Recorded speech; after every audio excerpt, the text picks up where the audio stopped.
Welcome to my home kitchen. అందరూ ఎలా ఉన్నారు? బాగున్నారా? ముందుగా మన ఛానల్ని సబ్స్క్రైబ్ చేసుకోని వాళ్ళు సబ్స్క్రైబ్ చేసుకోండి. ఈ వీడియో నచ్చినట్లయితే లైక్ చేయండి, షేర్ చేయండి, కామెంట్ కూడా చేయండి. ఇంకా లేట్ చేయకుండా మనం వీడియోలోకి అయితే వెళ్ళిపోదాము.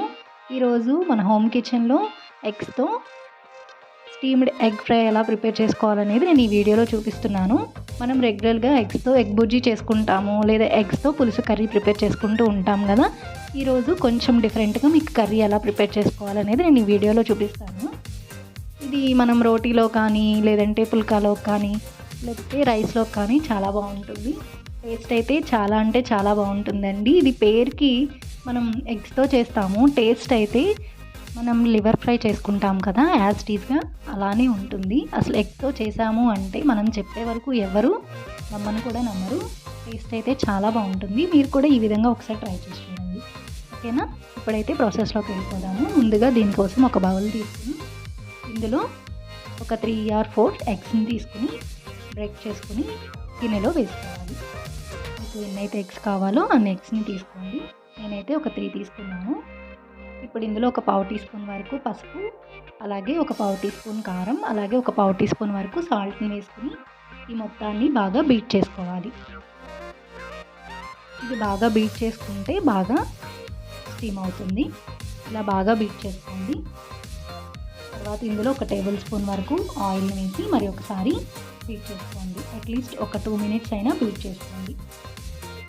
ఇలా బీట్ చేసుకున్న దాన్ని పక్కన పెట్టుకుని ఈలోగా స్టవ్ వెలిగించుకుని మీ దగ్గర ఏదైనా స్టీమర్ ఉన్నా సరే, లేదంటే ఇలా ఇడ్లీ పాత్రని తీసుకుని అందులో ఇలా స్టాండ్ లాంటిది ఏదైనా పెట్టుకుని ఒక 1/2 లీటర్ వరకు వాటర్ని పోసుకుని ఈ గిన్నెని ఇందులో పెట్టి దీనిపైన మూత పెట్టుకుని బాగా ఒక 15 minutes వరకు స్టీమ్ చేసుకోవాలి. ఈలోగా గ్రేవీ కోసం ఒక 2 పెద్ద సైజు ఆనియన్స్ని తీసుకుని ముక్కలుగా కట్ చేసుకుని ఒక మిక్సీ జార్లో వేసుకోవాలి.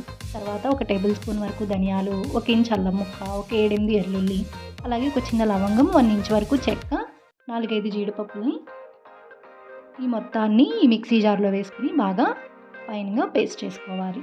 తర్వాత స్టవ్ వెలిగించుకుని కడాయి పెట్టుకుని ఇందులో ఒక 2 టేబుల్ స్పూన్ల వరకు ఆయిల్ని వేసి ఆయిల్ బాగా హీట్ అయిన తర్వాత మనం మిక్సీ పట్టుకున్నటువంటి గ్రేవీ మిశ్రమాన్ని వేసి ఇది ఆయిల్లో బాగా ఫ్రై అవనివ్వాలి.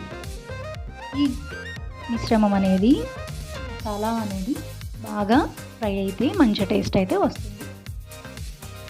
స్టవ్ని లో టు మీడియం ఫ్లేమ్లో పెట్టుకుని అప్పుడప్పుడు గరిటెతో కలుపుకుంటూ ఈవెన్గా కలుపుకుంటూ మంచి గోల్డెన్ బ్రౌన్ కలర్ వచ్చే వరకు ఫ్రై చేసుకోవాలి.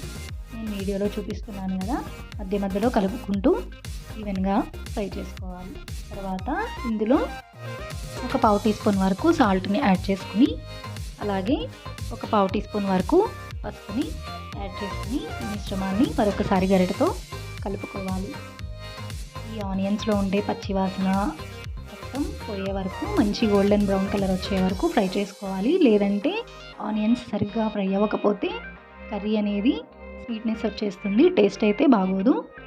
కాబట్టి ఈ విషయాన్ని గుర్తుపెట్టుకుని మంచిగా ఫ్రై చేసుకోండి. తర్వాత ఇందులో ఒక 1/2 టీ స్పూన్ వరకు కారం వేసుకుని, అలాగే ఇందులో ఒక 1/2 టీ స్పూన్ వరకు ధనియాల పొడిని వేసుకుని బాగా మిక్స్ చేసుకోవాలి.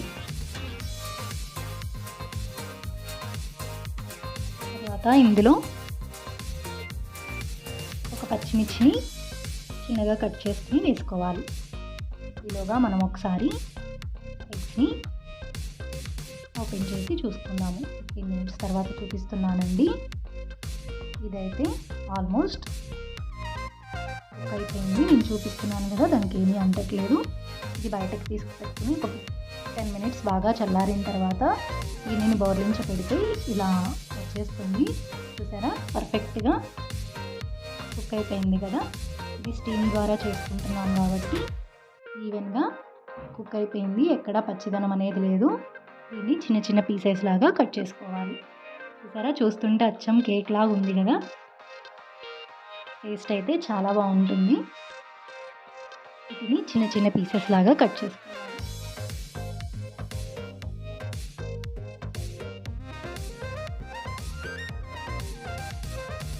ఒక 15 minutes వరకు స్టీమ్ చేసుకుంటే సరిపోతుంది.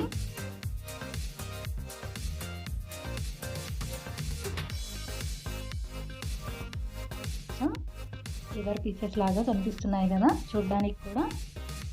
ఈ పీసెస్ని మనం మంచిగా గోల్డెన్ బ్రౌన్ కలర్ వచ్చే వరకు ఫ్రై చేసుకున్నటువంటి మసాలా గ్రేవీలో వేసుకుని స్టవ్ని లో ఫ్లేమ్లో పెట్టుకుని ఈ మొత్తం ముక్కలని ఆ మసాలా గ్రేవీ పట్టిస్తూ గరిటెతో బాగా కలుపుకోవాలి.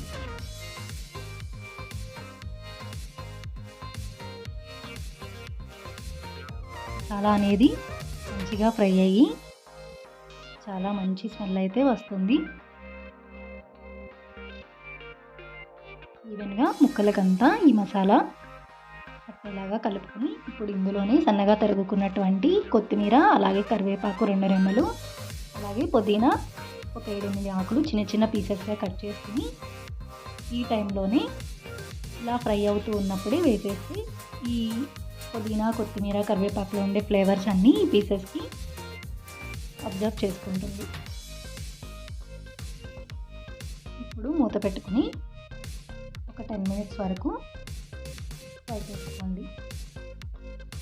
తర్వాత ఇందులో ఒక పావు టీ స్పూన్ వరకు గరం మసాలాను వేసుకుని మరి ఒకసారి గరిటెతో ఈవెన్గా కలుపుకోవాలి.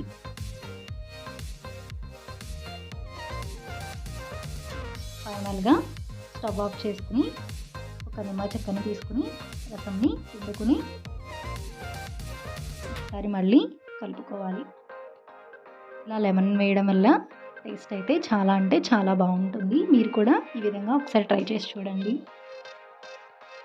ఫైనల్గా అయితే స్టీమ్డ్ ఎగ్ ఫ్రై అయితే రెడీ అయిపోయింది. ఒక సర్వింగ్ బౌల్లోకి తీసుకుని సర్వ్ చేసుకుంటే వేడి వేడి రైస్లో కానీ, లేదంటే చపాతీలో కానీ, పుల్కాలో కానీ చాలా అంటే చాలా బాగుంటుంది. అండ్ పప్పులో కానీ, రసంలో కానీ, సాంబార్లో కానీ కాంబినేషన్ అయితే చాలా బాగుంటుంది. మీరు కూడా ఈ విధంగా ఒకసారి ట్రై చేసి చూడండి. మీకు కూడా టేస్ట్ అయితే నచ్చుతుంది అనుకుంటున్నాను. అలాగే ఈ వీడియో మీకు యూజ్ అవుతుంది అనుకుంటున్నాను. ఇలా చేసి పెడితే పిల్లలు ఇష్టపడిన వాళ్ళు, లేదంటే బాగా నాన్ వెజ్ ఇష్టపడే వాళ్ళకి ఈ కర్రీ చాలా బాగా నచ్చుతుందండి. పిల్లలు, పెద్దవాళ్ళు కూడా హ్యాపీగా ఎంజాయ్ చేస్తూ తినేస్తారు. ఈ వీడియో కనుక మీకు నచ్చినట్లయితే లైక్ చేయండి, షేర్ చేయండి, సబ్స్క్రైబ్ చేసుకోండి. Thank you for watching. మరొక రెసిపీతో మళ్ళీ కలుద్దాము.